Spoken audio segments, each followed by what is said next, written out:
sa akin. Huwag mo akong kulitin, huwag mo akong tanungin.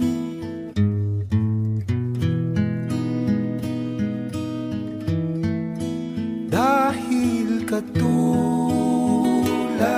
mo, ako rin ay nagbago. Di na tayo tulad ng dati, kay bilis na